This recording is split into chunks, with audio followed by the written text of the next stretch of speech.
In the bedroom where winter sunlight streamed through the window, Melissa Clark placed her hand on her heavily pregnant belly. "Not long now," she whispered softly as she stood before the mirror, looking at her reflection. Once, she had dressed in suits every morning and strode confidently to a Manhattan high-rise. Now she wore a simple maternity dress, waiting for childbirth in a suburban home. Melissa had built a successful career at a prestigious New York insurance company. She hadn't grown up wealthy, graduating college on scholarships and night jobs, then climbing the ladder through her own efforts. Colleagues called her iron-willed Melissa, earning trust through her decisiveness and approachability. Her life changed when she met Robert Clark at a business conference. Robert was an ambitious entrepreneur who headed the emerging consulting firm, Clark Innovations. Unlike Melissa, he had grown up in a wealthy family and was always filled with the confidence of success. After dating for 6 months, they married, and Melissa moved to Robert's upscale suburban neighborhood. At first, Robert supported her career, but gradually his true feelings that a wife should stay home began to show. The pressure from Robert's mother Eleanor was particularly strong. Eleanor came from a prominent Boston family, always dressed in luxury brands, and was skilled in society manners. To her, a daughter-in-law who worked at an insurance company was clearly beneath them. "Melissa, when will you become a wife worthy of my son?" Eleanor's words were always wrapped in sweet smiles, but her gaze was cold as ice. Robert's sister Victoria was the same.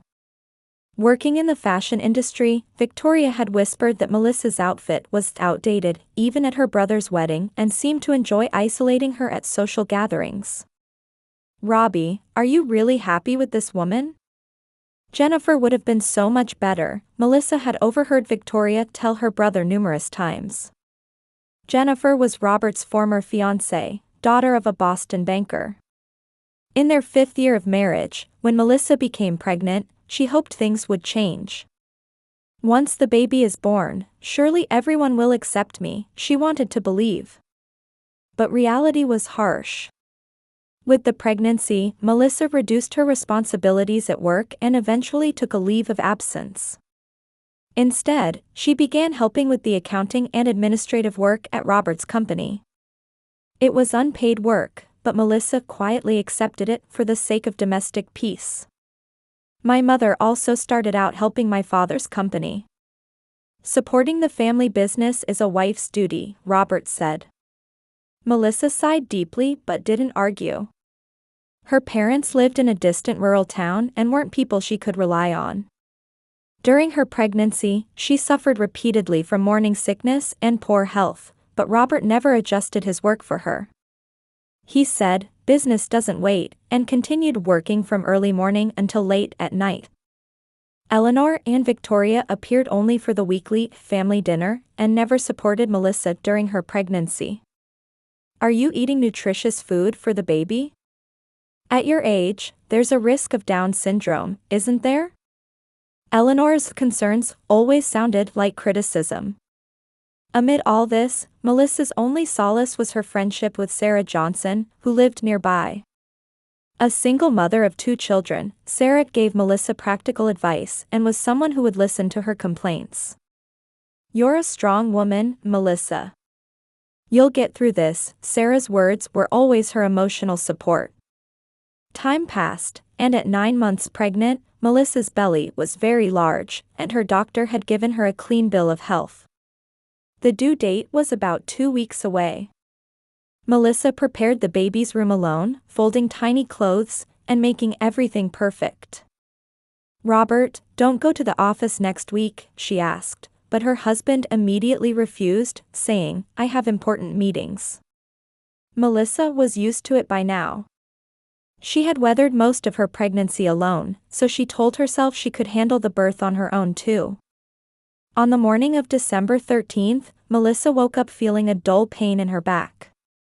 2 days before her due date. Snow had begun to fall outside the window. She slowly got out of bed and headed to the kitchen, careful of her footing. The back pain came periodically, and she began to feel anxious. Is this labor? She asked herself. From what she'd heard in childbirth classes, for first-time mothers, labor usually takes more than 12 hours from when contractions begin until delivery. No need to panic yet, she tried to calm herself. While eating breakfast, Melissa opened an app on her smartphone to time the intervals between contractions. Pain every 20 minutes. It might not be full labor yet, but she should call the hospital. Mrs. Clark, please come in when the contractions are 10 minutes apart, the nurse said. Melissa called Robert. He had left home earlier than usual, saying he had important meetings starting early morning. However, the call went straight to voicemail. Robert, I think my labor has started. The intervals are still long, so I'm fine, but please come home today. Melissa left a message. As time passed, the pain grew stronger and the intervals shorter. After noon, Melissa called Robert again, but still no answer. That's strange, she frowned. Robert usually answered her calls even when working, especially during this time when the birth was near. After 3 p.m., the intervals between pains were 15 minutes. Melissa was getting a bit anxious and called Robert's company. Clark Innovations, a receptionist answered. Hello, this is Melissa Clark. I'd like to speak with my husband, Robert. Oh, Mrs. Clark. The president isn't in the office today. I believe he's on a business trip. A business trip? Melissa was surprised. Robert hadn't mentioned any trip to her. Do you know when he'll be back? I'm sorry, I don't have the details. Jane, his secretary, might know. But Jane didn't answer the phone either. Melissa's anxiety grew. By 5 p.m., the contractions were 12 minutes apart. Melissa called Robert multiple times, but still no response. Finally, she sent a text message. Urgent. Please contact me immediately. I'm having contractions. 30 minutes later, Robert finally called. When Melissa answered, she heard the noisy sounds of a restaurant in the background and conversations in what sounded like a foreign language. French, she recognized it instantly. Robert? Where are you? Melissa asked, enduring the pain. Hey, Mel. What's up? Robert's voice was cheerful, and he sounded slightly drunk. My labor has started. The intervals are getting shorter. Her words were interrupted by a sudden pain. Robert, where are you? My stomach hurts, the baby might be coming soon. Calm down, Mel, Robert said in a slightly irritated voice. I'm having dinner in Paris with Mom and Sis.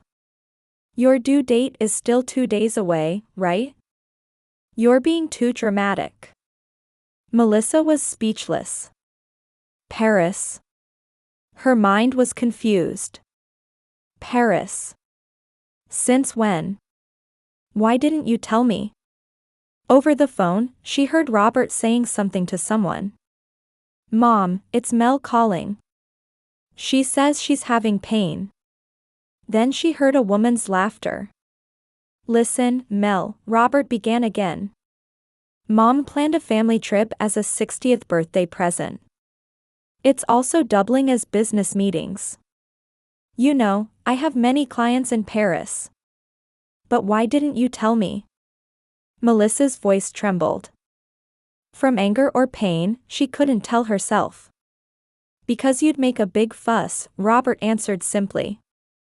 Besides, we couldn't bring you along in your pregnant state. Mom and Vicky agreed. Melissa gasped. It hurt deeply to be treated as an unwelcome intrusion on their family trip. But now wasn't the time to dwell on that. Robert, I really am in labor. Without you here, I'll have to go to the hospital alone. You can handle childbirth on your own, can't you? There are nurses at the hospital, Robert's voice was cold. Besides, I'll be back the day after tomorrow. If everything goes as planned, I can be there. As planned? Babies don't always arrive on schedule. Melissa shouted. I'm here alone, suffering in pain, while you're drinking wine in Paris? You're being dramatic, Mel, Robert sighed. You're always like this. You never try to understand my business or family relationships. Anyway, just do what the nurse told you. I'll call you again when I get back to the hotel. With that, Robert hung up. Melissa knelt on the living room floor, still clutching the phone, stunned. Her chest was full of anger and sadness. During 5 years of marriage, she had endured the cold treatment from Robert's family many times. She had sacrificed her career, worked for Robert's company without pay, and endured Eleanor and Victoria's snide remarks. But this betrayal exceeded her limits of patience. Her husband had gone on a family trip to Paris without saying a word to her, right around her due date, leaving her and their unborn child behind. Melissa grimaced at a sudden sharp pain. The contractions were getting closer together. She picked up her smartphone and called Sarah. Sarah, please, take me to the hospital. Melissa. I'll be right there. 10 minutes, wait by the front door. Sarah's voice was calm and dependable. After hanging up, Melissa grabbed the hospital bag she had prepared in advance. On her way to the door, she stopped in front of the wall where their wedding photo hung. Robert and herself smiling happily. Was it all a lie? This is the last humiliation, Melissa said quietly to the photograph. I will never let your family look down on me again. The doorbell rang, and she heard Sarah's voice. Melissa, are you okay? Enduring the pain, Melissa opened the door. Sarah seemed to grasp the situation immediately upon seeing her. Robert? Paris, Melissa answered briefly. Family trip. Without telling me. A surprised expression crossed Sarah's face, but she quickly switched to practical mode. Anyway, the baby comes first now. Let's go. As they got into the car, Melissa looked back at the house. For 5 years, she had tried her best as Mrs. Clark. But now, something had changed decisively in her heart. When she returned to this house, she would no longer be the same woman. Sarah. Melissa squeezed her friend's hand. After the birth, I want to talk to you about something. Tell me anything. Sarah squeezed her hand back firmly. Staring at the white ceiling of the hospital's maternity ward, Melissa caught her breath in the stillness that followed 16 hours of intense labor. Sarah had held her hand the entire time, encouraging her. Even when the doctors said, this is a difficult delivery, and when the midwife urged, just a little more effort, Sarah never left Melissa's side. Congratulations, Mrs. Clark. It's a healthy baby boy, the midwife approached with a small pink bundle. Tears flowed down Melissa's tired face. Hello, Ryan. She cradled the tiny baby and looked at his small face. The baby's eyes resembled Robert's. Her chest ached involuntarily. Shall I take a photo? A nurse kindly asked. To send to the father? No, thank you, Melissa quietly replied. I still can't reach him. That was a lie. In truth, she had no intention of sharing the news of the birth with Robert. Back in her room, she saw a notification on her smartphone. A message from Robert. She opened it with trembling fingers. There was no text, just a photo of Robert, Eleanor, and Victoria smiling in front of the Eiffel Tower. All three were dressed in expensive clothes, raising champagne glasses. Melissa closed her eyes. She felt something snap inside her. Right after, another message came in. From Victoria. Where's the baby picture? Everyone's waiting. Melissa didn't reply. She had no intention of making her baby part of their collection. She held Ryan's tiny hand and whispered, "Don't worry.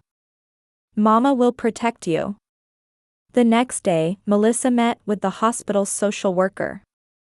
Raising a child alone is difficult, she was told, but Melissa replied, "I have a plan."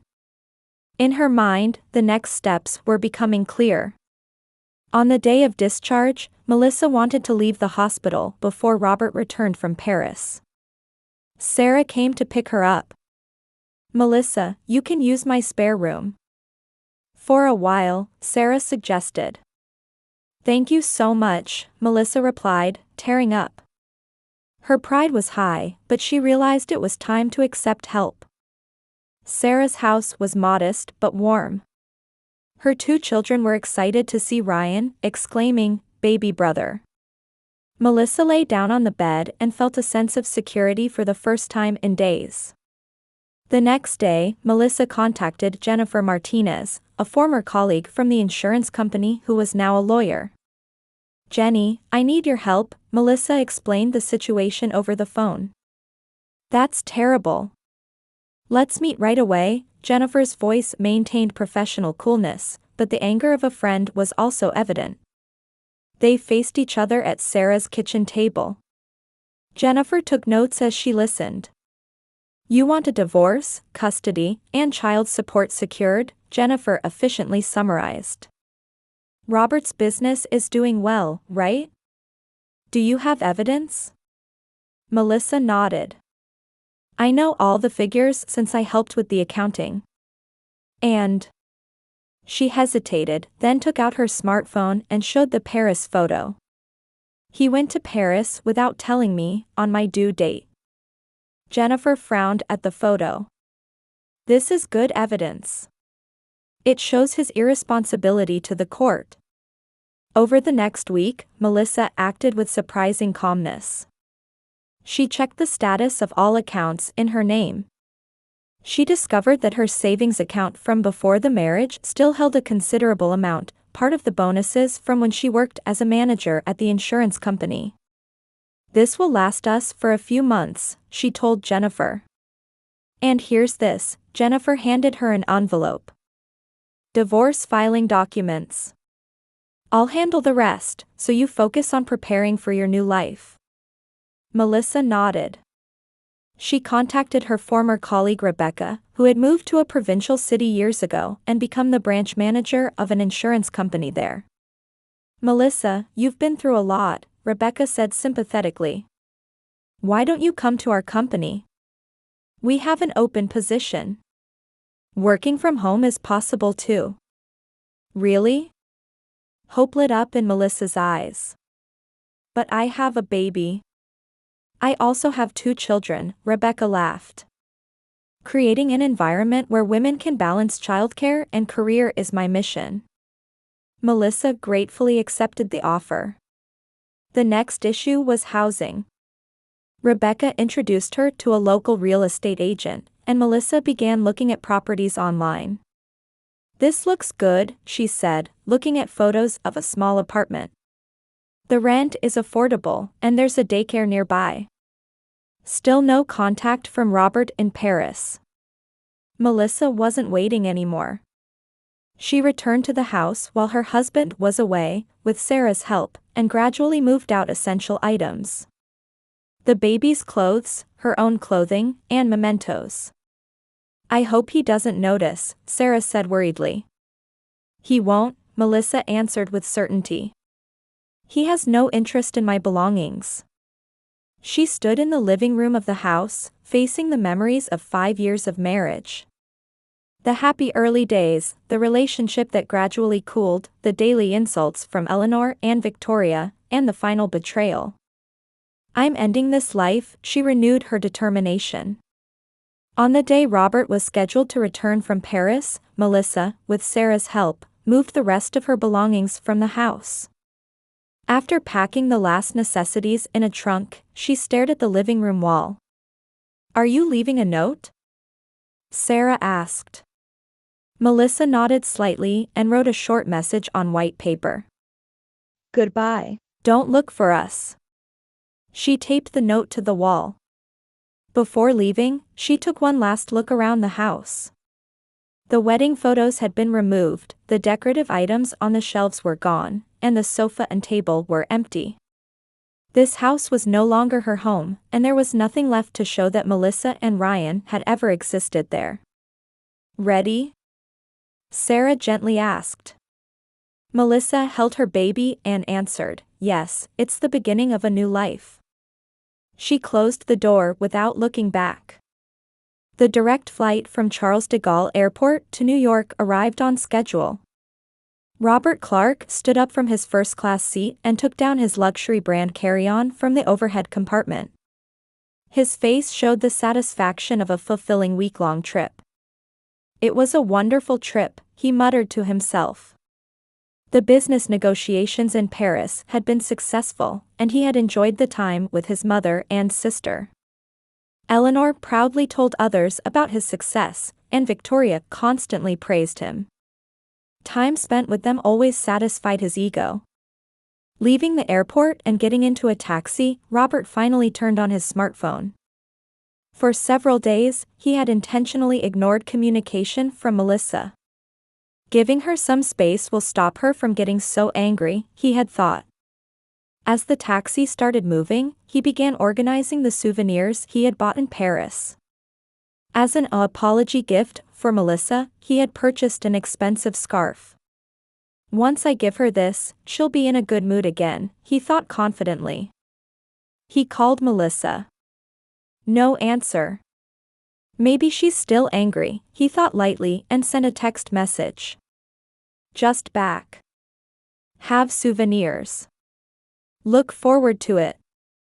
No reply. Robert frowned slightly. Melissa always replied to his messages immediately. Feeling a bit anxious, he called again, but still no answer. "She's probably busy with the baby," he reassured himself. He remembered she had been pregnant. Come to think of it, her last message days ago had said something like, "I think my labor has started. I wonder if she delivered safely." A sudden worry crossed his mind. But he quickly dismissed the thought. What's there to worry about?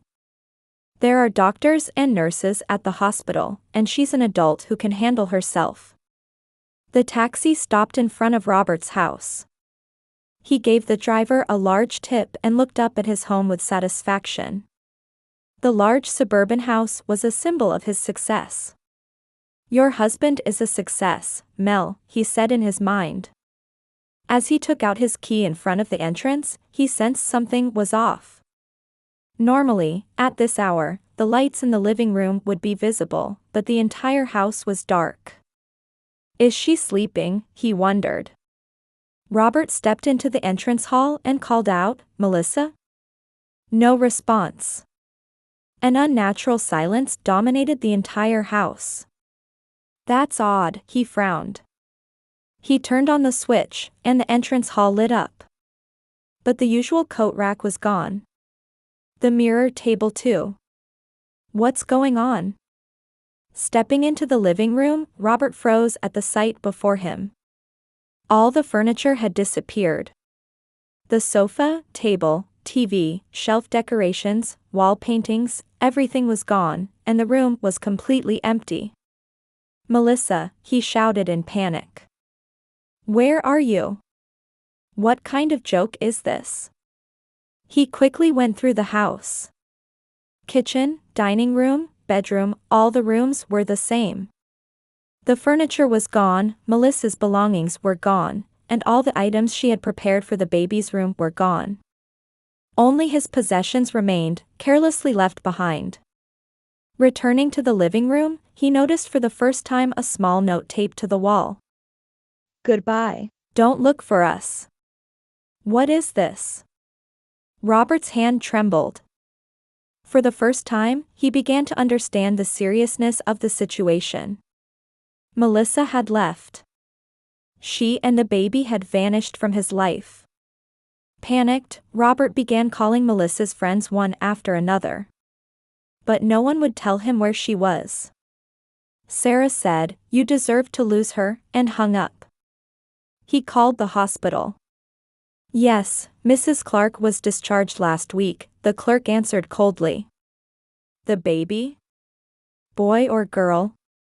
Due to patient confidentiality, I cannot provide that information.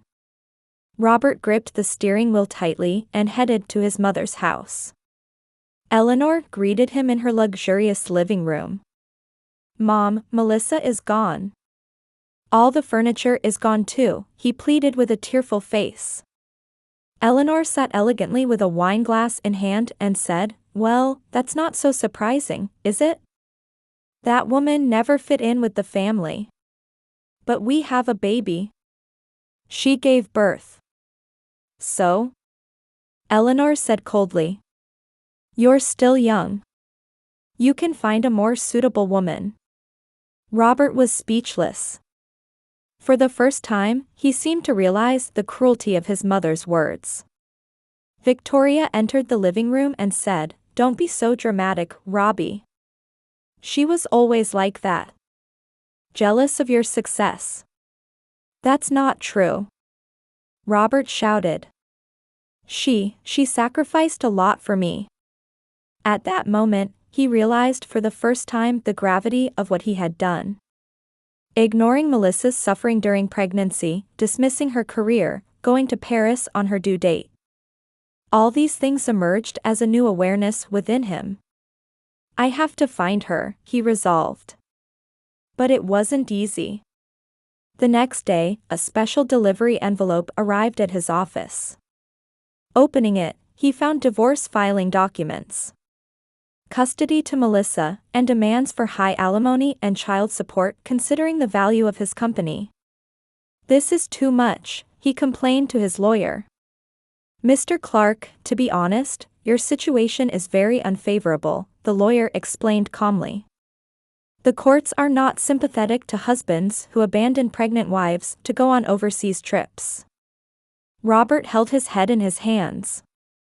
Can we find her? It would be difficult, the lawyer shook his head. If she's received professional help, there will be almost no trace left. Indeed, Melissa's plan was perfect.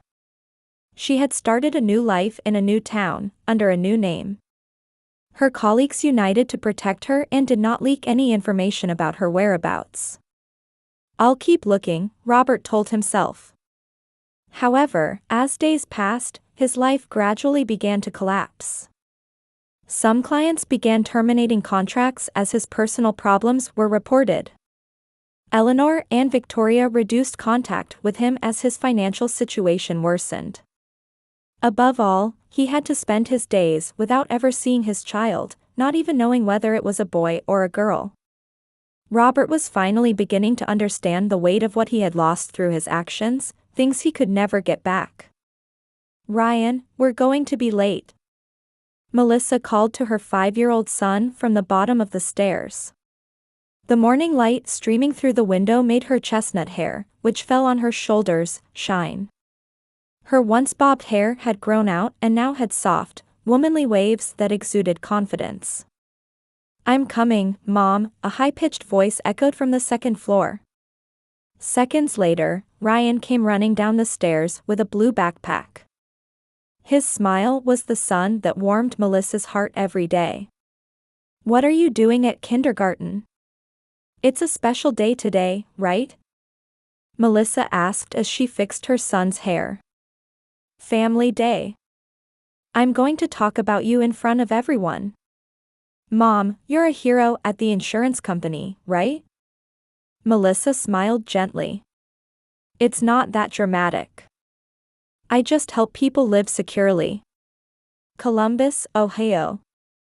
5 years had passed since Melissa and Ryan started their new life. With the help of her former colleague Rebecca, she had resumed her career at a local insurance company branch and now led a team of 20 people as a department head. By discarding Robert's name and taking her mother's maiden name, Hartman, she had built a completely new identity. She had purchased a small house in a quiet residential area near her office. Flowers that she and Ryan had planted together bloomed in the garden, and photos of their smiling faces adorned the living room walls. There was nothing to remind her of past suffering. Mom, can I talk about Dad too? Ryan suddenly asked. Melissa's hand paused for a moment. This question had been coming up more frequently lately. As he grew, Ryan was becoming aware that unlike other children, he didn't have a father. Of course, Melissa answered calmly. Your father was. She continued, choosing her words carefully. He was a very career-oriented person. But sometimes he lost sight of what was truly important. He chose his mother and sister over you. There was no resentment or anger in her words. She had decided to tell her son the truth as a simple fact. But I'm okay, because I have you, right, Mom? Ryan touched Melissa's cheek with his small hand. Yes, we're the best team, she hugged her son. Meanwhile, in a dark room of a New York apartment, Robert lifted a glass of whiskey with trembling hands. The view from the window showed high-rise buildings, but it wasn't his once luxurious suburban home. Around him lay scattered papers and empty bottles. Clark Innovations no longer existed. The divorce and child support payments had taken their toll, but the biggest blow was when one of Melissa's former colleagues anonymously leaked the story to a business magazine. The headline, CEO abandons pregnant wife, enjoys Paris trip on due date, completely destroyed his business and reputation. Clients terminated contracts one after another, and investors withdrew their funds. Within a year, he was forced to sell his company. Now he worked as a consultant for small and medium businesses, scraping by. His former confidence and arrogance were gone without a trace. The phone rang, and Robert listlessly picked up the receiver. Can you pay the rent this month? Victoria's cold voice echoed in his ear. Mom was saying you're still looking for Melissa. Is that true? Why don't you give up? It's been 5 years. Robert didn't answer. Indeed, he hadn't given up. He had paid private detectives large sums, searched for clues online, and attempted to contact Melissa's former friends. All in vain.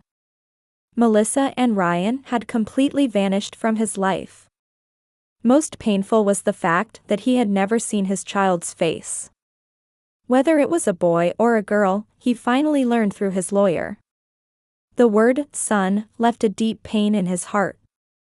After hanging up, Robert took an old photograph from a drawer. A wedding picture with Melissa. Her smile was radiant. Back then, she truly loved him. But he had been so focused on meeting the expectations of his mother and Victoria that he had overlooked Melissa's value. Eleanor and Victoria grew cold toward Robert when his fortune ran out.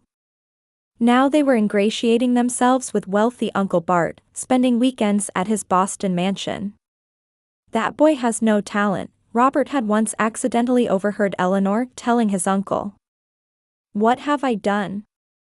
He muttered, staring out the window. Meanwhile, Melissa's life was going well. She achieved success after success at work, and raising Ryan was going smoothly.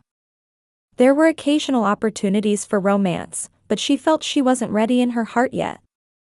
Someday, when the time comes, she told Sarah on the phone. But for now, Ryan and my life take priority. Sarah was still her best friend. Occasionally she visited Columbus with her family, and the children played together. The bonds with the people who had supported Melissa and helped her restart her life grew stronger over time. Still no contact from Robert? Sarah asked cautiously. No, Melissa answered calmly. According to my lawyer, he's still looking. But my choice won't change. Melissa's choice wasn't simple revenge. It was a decision to protect herself and her son. A choice to escape the influence of Robert and his family and raise her child in a healthy environment. She didn't hate Robert, but she also knew there was no going back to the past. That night, Melissa tucked Ryan into bed and read him a storybook. His eyes resembled Robert's, but his heart had inherited her strength and kindness. Good night, my brave prince, she whispered, kissing her son's forehead. Mom, I choose you, Ryan said, half asleep. I'll always choose you. Tears welled up in Melissa's eyes. Thank you, my treasure, she answered gently. I'll always choose you too. Moonlight streamed through the window, gently illuminating the peaceful sleeping faces of mother and son. Like heralding the beginning of a new day.